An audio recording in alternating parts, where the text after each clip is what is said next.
I'm Eric Warren. I moved into an old apartment building in the city, a place known for its quiet charm and historical appeal. Everyone talked about it like it was a piece of history, with its brick facade and vintage interiors. It was perfect. I found the locked room. When I first toured the apartment, everything seemed fine. The place was spacious, filled with sunlight that streamed through the large windows. But it wasn't until I started unpacking and exploring every corner that I noticed something odd. At the end of the narrow hallway, there was a door that didn't seem to belong. It was smaller than the others, and there was no handle, just an old, rusted keyhole. I asked the building manager about it, but she seemed to avoid the question. "It's just an old storage closet," she said, her voice tight. "It's been locked for years. We don't really use it." But something about the way she said it struck me. She didn't seem convincing, and there was a strange look in her eyes, like she was hiding something. The door nagged at me every day. I couldn't understand why it was locked. Was there something valuable inside, or something dangerous? After a few weeks of living there, curiosity got the best of me. One night, while everyone else in the building was asleep, I went to the door. I brought a flashlight and a crowbar, determined to find out what was behind it. The moment I pried the door open, I felt a cold draft sweep through the apartment. The air behind the door was stale, and the darkness felt thick, like it hadn't been disturbed in decades. I stepped inside, the flashlight beam flickering slightly in the cold air. The room was tiny, no bigger than a closet, but it felt wrong. It was lined with old, decaying bookshelves that had been emptied long ago. Dust hung in the air like a fog, and there was a sense of weight in the room, as if the walls themselves were holding their breath. Then I noticed it. At the far corner of the room, under a pile of old rotting blankets, was a strange, metallic object. I pulled the blankets away, revealing a small, rusted metal box. It was locked, just like the door, with an intricate lock I couldn't quite understand. It felt cold to the touch, and when I lifted it, I could hear something faintly moving inside. I wasn't sure if I should open it, but the thought of whatever was inside gnawed at me. So I searched the room for something to pry it open with, eventually finding an old screwdriver hidden in a drawer in the corner. With shaking hands, I managed to open the box. Inside was a small, faded photograph. It was old, so old, it seemed to have withered with time. The photograph showed a family standing in front of the very building I was living in. They looked happy, smiling in the sunlight, but there was something about their faces that felt wrong. Their eyes were blank, hollow, as if they weren't really there. I pulled it out, inspecting it closely, and that's when I heard it, a faint whisper, like someone was breathing down my neck. I spun around, but there was no one in the room. I felt it then, like the air had shifted, becoming thicker, more oppressive. The whispers started again, growing louder, and this time, I could make out words, though they were barely more than a hiss. "Get out!" I dropped the photograph, my heart pounding. The whispers became a roar, filling my ears, echoing in the small room. I tried to move, but my legs wouldn't respond. I couldn't breathe. The room seemed to be closing in on me. Suddenly, I felt a cold hand grip my wrist, pulling me backward. I screamed, but my voice was swallowed by the overwhelming silence that followed. The room was suffocating, the walls pressing in, and in that instant, I understood. The room wasn't just locked, it was a prison.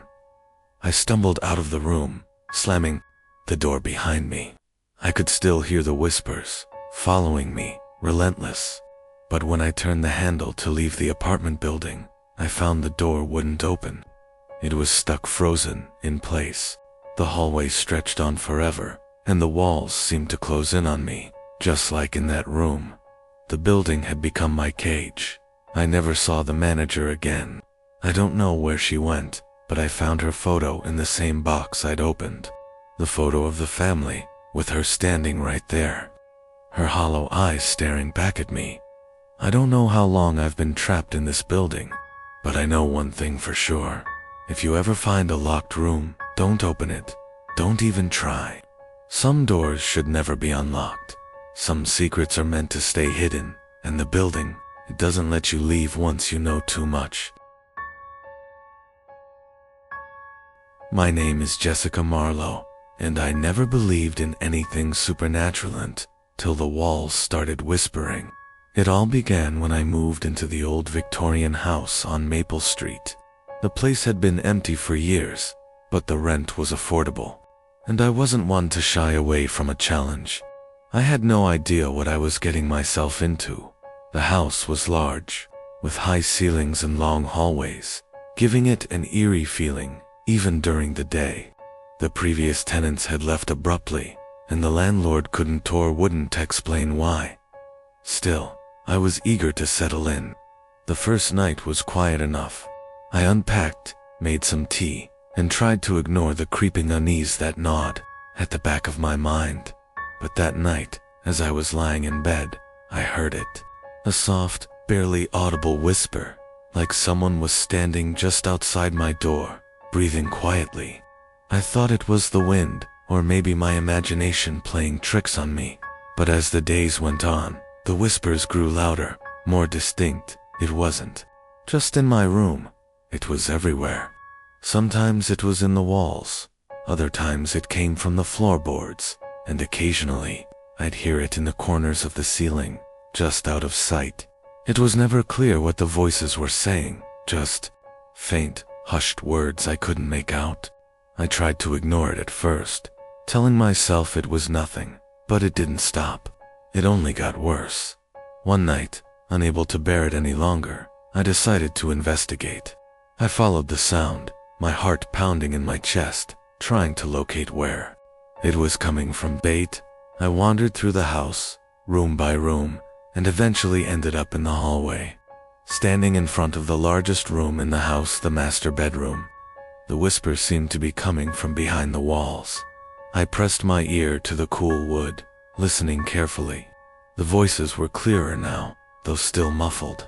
I could make out a few words, distorted and twisted, but none that made sense. Then, one word cut through the silence like a knife. Help. I recoiled, stumbling backward, my breath quickening. The whisper had come from the wall itself, not just a voice in my head, but something real, something trapped. The air in the hallway grew colder, and I shivered as an overwhelming sense of dread settled over me. I knew I had to know what was behind that wall. I couldn't ignore it anymore. I grabbed a hammer from the toolbox in the kitchen and began to pry at the wall. It was old, the plaster cracked and brittle. With every strike, the whispers grew louder, more frantic, until I had torn a small hole large enough to peer inside. What I saw made my stomach twist with fear. Behind the wall was a small, dark alcove, and inside it was something I couldn't explain. Old, yellowed photographs, broken mirrors, and a thick layer of dust that had been undisturbed for decades. But the most disturbing thing was the shape in the corner, hidden beneath layers of cloth.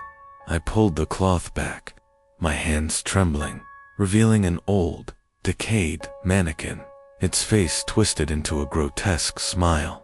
The mannequin's eyes were hollow, and its mouth, curled into an unsettling grin, was open as if it had been screaming for years. I recoiled, nearly falling backward. The whispers stopped. Silence, and then, as if the mannequin was alive, it moved. The entire room seemed to shift. Around me, the walls groaned, the floorboards creaked, and I could hear the whispers again, louder, closer. The mannequin's head jerked to the side, its empty eyes locked onto mine. I tried to run, but the door slammed shut, trapping me in the room.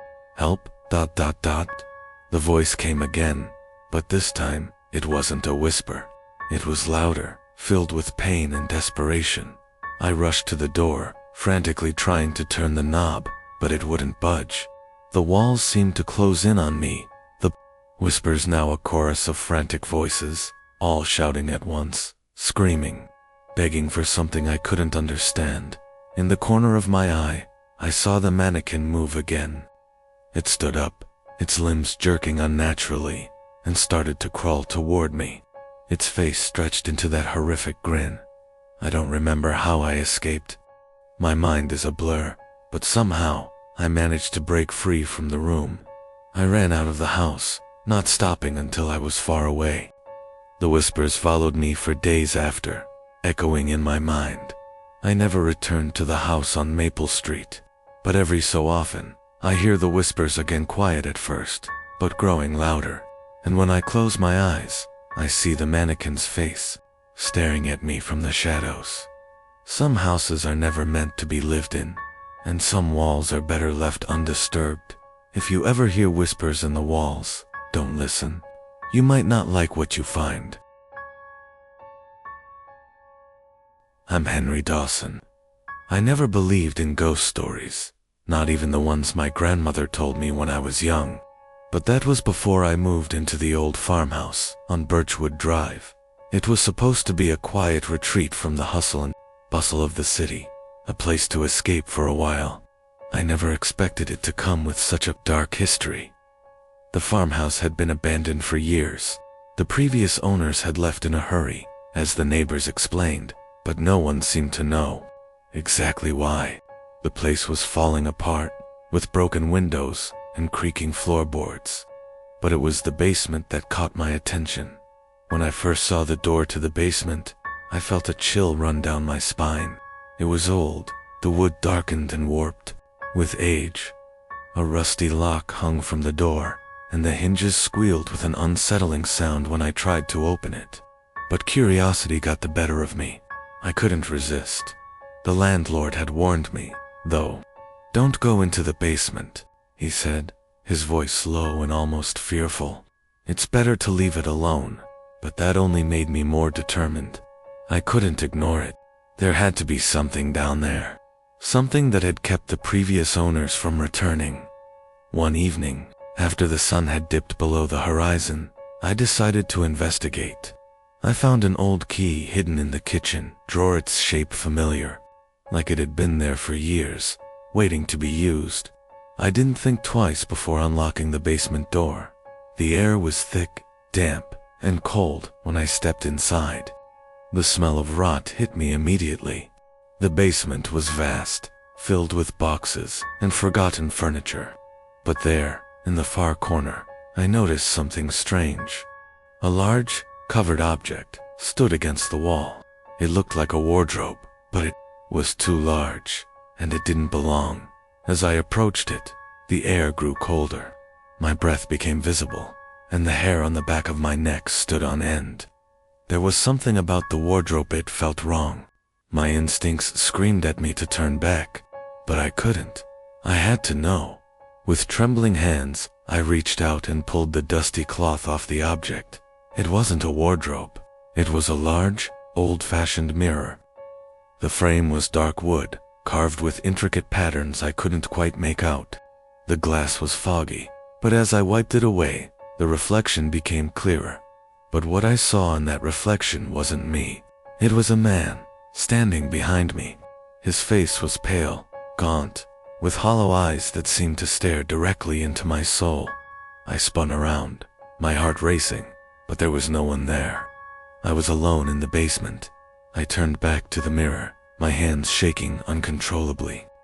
The man in the reflection hadn't moved, but his mouth was slowly beginning to open, revealing sharp, yellowed teeth.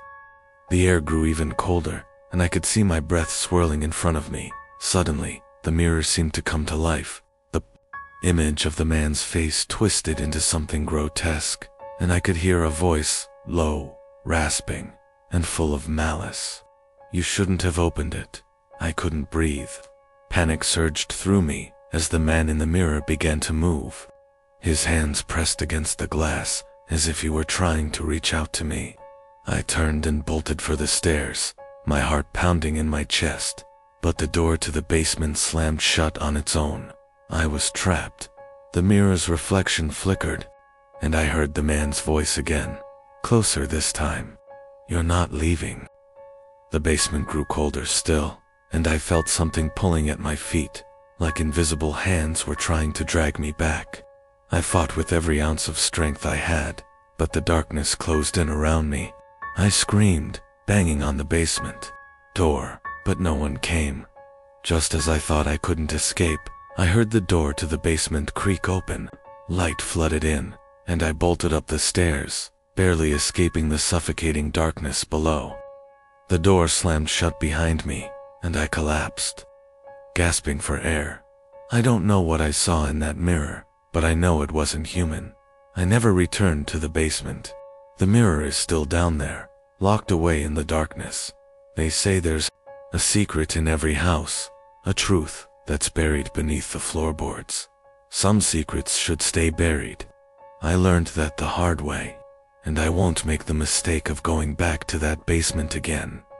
If you ever find yourself in a house with a locked basement, don't open it. Don't even think about it. Some things are better left undisturbed. My name is Sophie Clark. I don't believe in ghosts. At least, I didn't. Not before. I moved into the house on Meadow Lane. I thought it was just a rumor when the neighbors spoke about strange noises and flickering lights. That was until the key dot. The house itself wasn't special.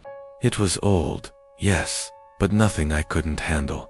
A two-story colonial that had been vacant for years, with a large, unused basement that no one ever spoke about. It seemed perfect for a fresh start, and I signed the lease without thinking twice. The first week was uneventful. I unpacked, got settled in, and began enjoying the peace and quiet. But then, one night, I heard it. It started with a soft scraping noise, like something or someone was dragging something heavy across the floor. It came from the basement. At first I ignored it, assuming it was just the house settling. But then the noises grew louder. It was impossible to ignore. I had to check. I stood in front of the basement door, my hand resting on the cold doorknob. I had never opened it before. I didn't even know if it was locked, but as I twisted the knob, it creaked open with ease. The air inside was thick, damp, and carried a faint, unpleasant odor there. On the floor of the basement was an old wooden chest.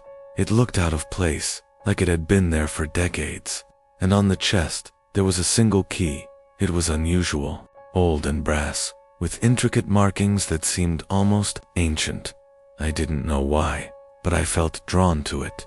I picked it up, and the moment my fingers closed around it, a chill ran down my spine. I couldn't explain it, but I knew this key wasn't meant to be found. The noises stopped. The air in the basement grew still. I felt a sense of unease creep over me, and without thinking, I pocketed the key and closed the basement door behind me.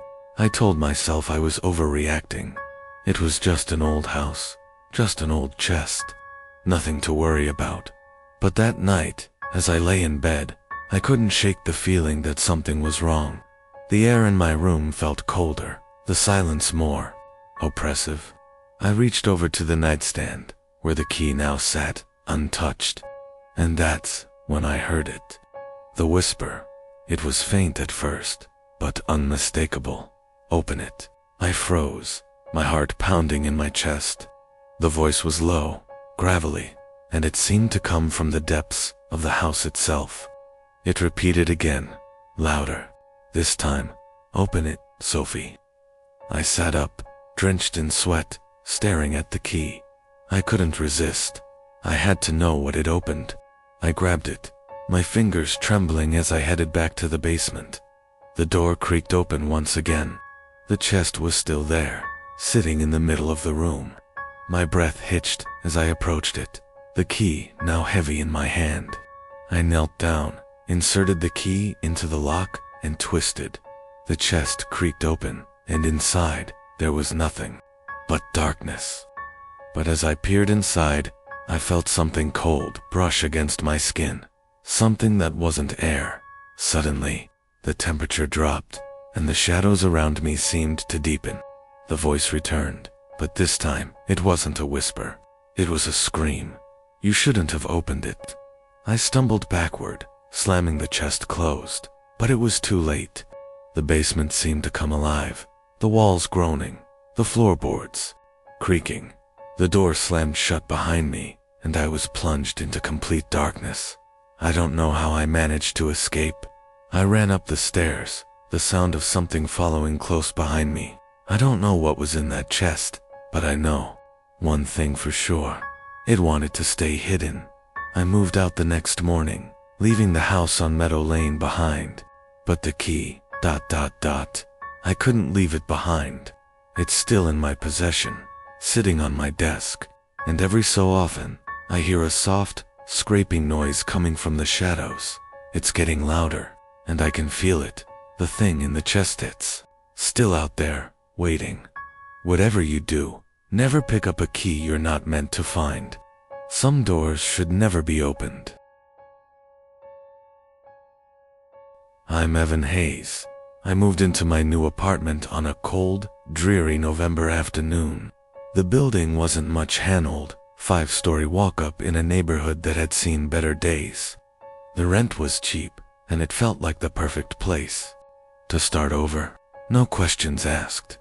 It was the kind of place that had history, too much of it, in fact. The landlord, an elderly man with a permanent scowl, warned me about one thing when I signed the lease. Don't go into the basement. He said it with such urgency that I didn't question him.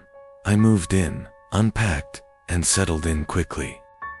The apartment itself was quiet, almost too quiet, which I liked.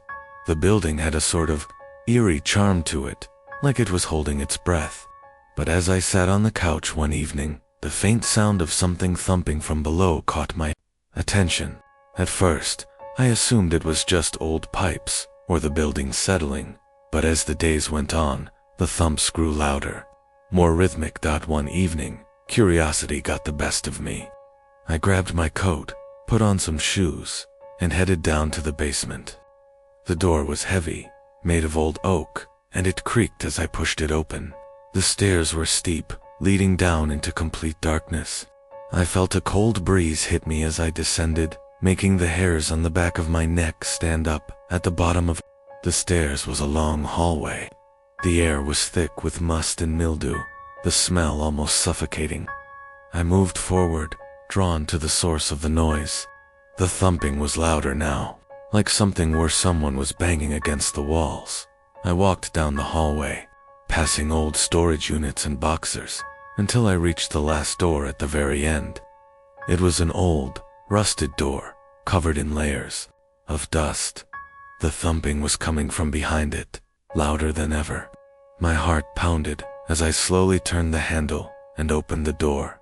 Inside was nothing but a small, dark room. The walls were covered in strange marking symbols I couldn't recognize. But there was something more unsettling in the middle of the room. A large, ornate mirror stood against the far wall, reflecting the dim light from the hallway. Suddenly, the thumping stopped, and then, silence. Absolute silence. I couldn't look away from the mirror. My reflection was there, but something was off. It was me, yes, but it didn't feel like me. My reflection stood still, staring back at me with cold eyes. I reached out to touch the mirror, and just as my fingers brushed the surface, a voice, low, distorted whispers sounded from the depths of the room. Evan, I recoiled, my breath catching in my throat. The reflection in the mirror moved its lips, curled into a grin, something twisted and unnatural. It wasn't me. It couldn't be. Without thinking, I turned and ran, slamming the basement door shut behind me. My heart raced, and the hairs on the back of my neck stood on end as I rushed back up the stairs. When I reached my apartment, I locked the door, but the image of that grin haunted me. I didn't sleep that night. In fact, I haven't slept properly since. The thumping returned, but this time it wasn't just coming from the basement. I could hear it in the walls, in the floorboards, even in the air. And the worst part? The reflection in the mirror keeps showing up when I least expect it, just standing there, watching me, waiting. I don't know what's in the basement. I don't know who or what was calling my name. But one thing's for sure, I'll never go back down there again. If you ever move into an old building with a basement that's locked away, don't ignore the warnings. Some things are better left undiscovered. I wish I could forget what I saw, but I can't. The echoes from below still haunt me, and no matter where I go, they follow. My name is Alex Carter, and I've never been one to believe in the supernatural. That was until I moved into the old house on Oak Street. The place had been abandoned for years, and no one knew exactly why. I didn't care about the rumors. It was cheap, and I needed a fresh start. The house was large, with peeling paint and an overwhelming smell of dust and neglect. But the most intriguing feature of the house was the basement. The door to the basement was old, with intricate carvings I couldn't quite decipher. It was always locked, and the landlord was adamant that I should never try to open it. That only made me more curious. After a few weeks of settling in, I decided to investigate. One night, when the house was quiet, I found a small key hidden in an old drawer in the kitchen. It was an antique key, tarnished with age, and I knew it had to fit the basement door. My heart raced as I approached the door, the feeling of anticipation almost suffocating me. I inserted the key into the lock, and to my surprise, it turned easily. The door creaked open, revealing a set of steep, narrow stairs descending into darkness. I stood frozen for a moment, feeling a chill run up my spine. There was something about that basement, something that felt off, even though I couldn't explain why. As I descended into the darkness, I felt a weight pressing on my chest. The air was damp, and the temperature seemed to drop with every step. The floor was covered in dust, and the walls were lined with old, cobweb-covered shelves. There was a faint smell of mildew and something else, something I couldn't place. I moved further into the basement, my flashlight flickering as I tried to illuminate the space. Then I saw it. A large, wooden chest was sitting in the corner, almost as if it had been waiting for me. The moment I saw it, an overwhelming sense of dread washed over me. I didn't want to open it, but I couldn't resist. My hands shook as I slowly approached the chest. It was locked, but I didn't need to think twice. Sai had the key. The lock clicked open with an eerie sound, and I lifted the lid. Inside, there was nothing but a few tattered old blankets. But as I reached in to touch them, something moved. A low, guttural whisper filled the air, and I quickly pulled my hand back. I felt my breath catch in my throat as I realized the blankets weren't just old, they were breathing. A shadow shifted beneath them, and before I could react, something grabbed my arm. I screamed, pulling away, but the grip tightened. My flashlight fell to the floor, spinning wildly as I tried to free myself from whatever had me in its grasp. In the darkness, I could hear a voice, low and guttural, speaking in a language I couldn't understand. Panic surged through me as I fought to break free. I managed to stumble backward, falling to the floor, and when I looked up, the chest was closed. The whispers had stopped. Everything was still. I rushed back up the stairs, slamming the door shut behind me. My heart was pounding in my chest, and I couldn't shake the feeling that something had followed me back up. I didn't sleep that night, or the next, and when I tried to return to the basement, the door was locked again. No key in sight. I haven't been back since, but I still hear those whispers when I'm alone. I don't know what's down there, or what I unleashed, but I know one thing. I've made a terrible mistake. The house on Oak Street is still abandoned, and I've moved out. But if you ever come across it, don't make the same mistake I did. Don't open the forgotten door. My name is Ethan, and I wish I had never opened the basement door. It all started when I moved into my grandfather's old house after he passed away. He had always been a quiet, reclusive man, and his house reflected that dusty furniture, thick curtains that blocked out the sunlight, and a silence so deep it felt unnatural. The only part of the house that truly unsettled me, though, was the basement. I wasn't allowed to go down there as a child. Whenever I asked about it, my grandfather would grow silent, his face darkening. "Some doors are better left closed," he would say. But now, the house was mine, and so was the basement. One night, as I lay in bed, I heard it, a dull, rhythmic knocking from below. 3 slow knocks. A pause, then 3 more. I sat up, my heart hammering. The house was empty. I told myself it was just the old wood settling, but deep down, I knew better. I grabbed a flashlight and made my way to the basement door, every step feeling heavier than the last. The air around it was freezing. I reached for the handle, hesitated, then turned it. The door swung open with a groan, revealing a staircase leading into pitch darkness. I swallowed my fear and stepped inside. The wooden stairs creaked under my weight, and the air smelled of damp rot. My flashlight's beam cut through the gloom, revealing a space filled with forgotten relics, dust-covered trunks, rusted tools, and broken furniture. Then I saw it, a single chair, positioned in the center of the room, facing the wall. Chains lay coiled around its legs, as if something had once been restrained there. The dust around it was disturbed, as though someone or something had been pacing in circles. I stepped closer, and that's when I noticed the carvings. Deep scratches covered the surrounding walls, erratic and desperate. My flashlight flickered, and for a brief moment, I thought I saw something shift in the shadows. Then the whispering began. It started as a faint murmur, words I couldn't quite understand, but with each passing second, it grew clearer. A voice, hoarse and pleading. "Ethan, let me out." I spun around, but there was no one there. The air grew thick, suffocating.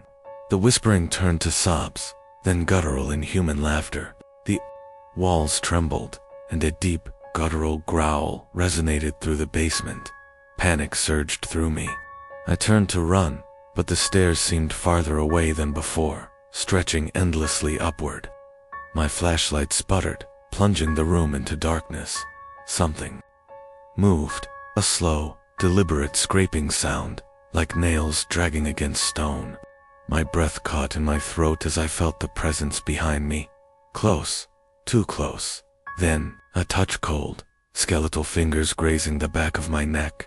I bolted, stumbling up the stairs, my legs heavy, as if the air itself were trying to pull me back. I reached the top and slammed the door shut, locking it, my chest heaving. The knocking started again.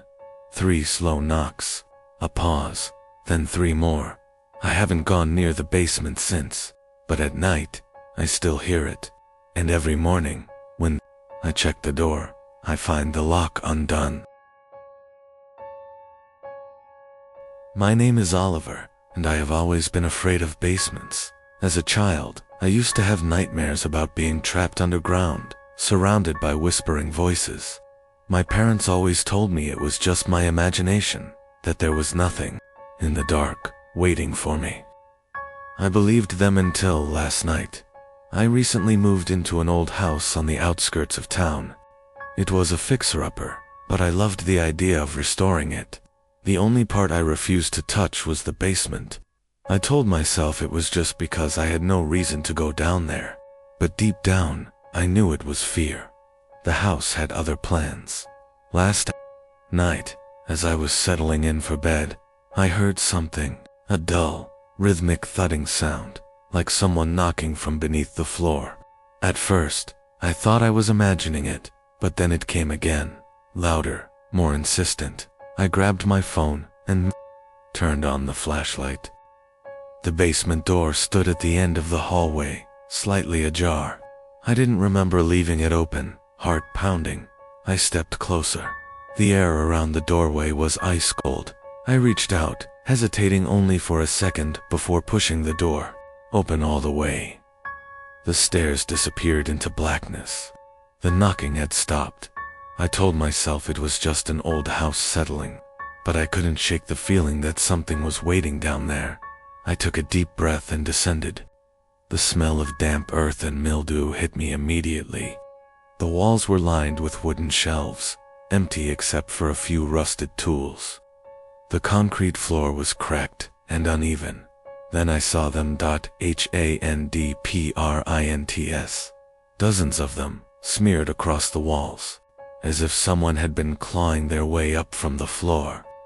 Some were small, like a child's, while others were far too large to belong to any human I had ever seen. My flashlight flickered, and I felt the presence, heavy, watching. A whisper brushed against my ear. "Oliver." I spun around, but the basement was empty.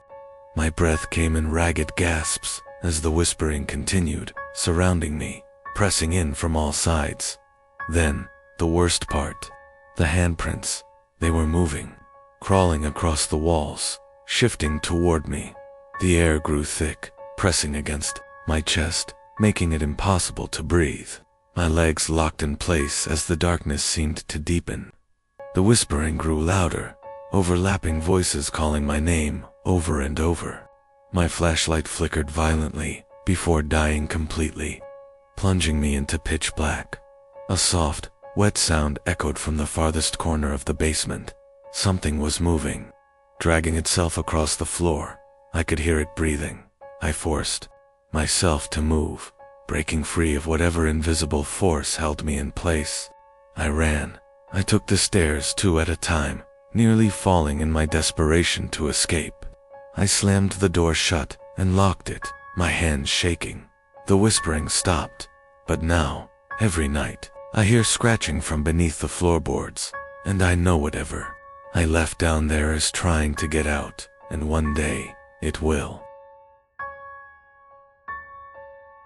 My name is Nathan, and I never believed in ghosts until last night. I moved into this house 2 weeks ago.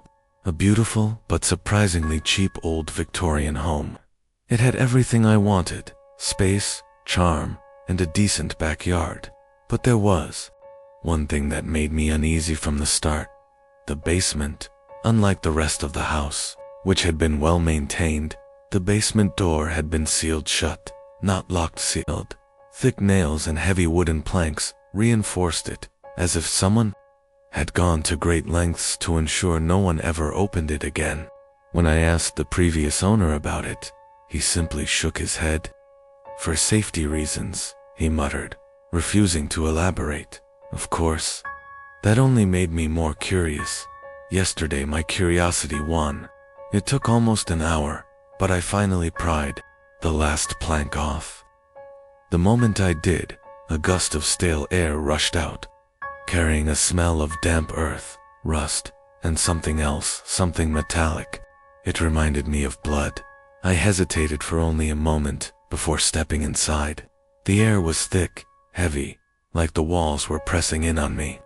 My flashlight beam swept across the space stone walls, a dirt floor, and an old wooden table in the center. A mirror leaned against the far wall, covered in dust and grime. I had expected a cluttered, forgotten storage space, but the room was eerily empty. Then I heard it, a whisper. "Nathan, .. I froze, every muscle in my body tensing. The voice was soft, almost pleading, but unmistakably real. My flashlight shook slightly as I turned in a slow circle, searching for the source.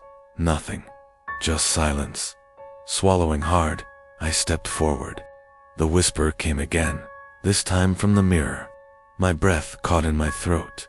I approached, heart hammering. Wiping away the dust with my sleeve, I stared at my reflection. At first, everything seemed normal until my reflection moved a second. Too late.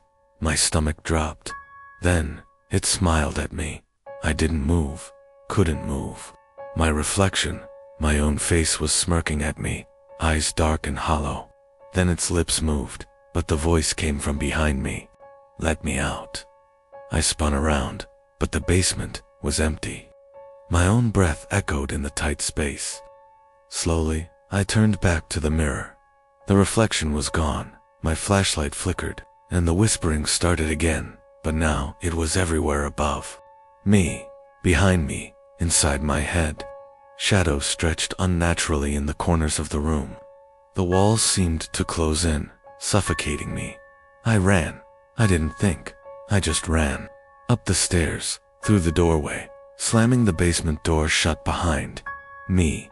My hands trembled as I locked it, heart pounding against my ribs. Silence. For a moment, I thought it was over. Maybe my mind had played tricks on me. Maybe the air down there had made me hallucinate. But then a knock from the other side of the door. Slow, deliberate. Nathan, ... The voice whispered. I backed away. The door handle rattled. Something was trying to get out. Then, the whispering stopped. A moment of stillness stretched into eternity, and then the lock clicked in locking itself. I haven't opened the door again, but I know it's only a matter of time, because now, I hear footsteps coming up the stairs. My name is Daniel, and I should have never gone down to the basement. My family moved into this house a month ago. It's an old place, with creaky floors, and a draft that never quite goes away. My wife, Claire, loved the charm of it, and my daughter Emily was just happy to have a big backyard to play in. But there was one thing we all avoided: the basement. It wasn't locked, but the door had an odd, heavy feel to it, as if it resisted being opened. The previous owners had left no explanation, just a warning. Don't go down there after dark. I ignored it. Last night, I finally gave in to curiosity. I waited until everyone was asleep, grabbed a flashlight, and pulled the door open. The stairs groaned under my weight as I descended into the cold, musty darkness. The basement was larger than I expected, with stone walls and an uneven dirt floor. Old furniture sat covered in sheets, but something about the place felt wrong. Then I noticed the footprints. They weren't mine. The dust should have been undisturbed, but a clear set of bare footprints led from the center of the room to the corner where a wooden cabinet stood. The air around it felt heavier, colder. My flashlight flickered as I approached. I hesitated, but then I gripped the handle and pulled the cabinet door open.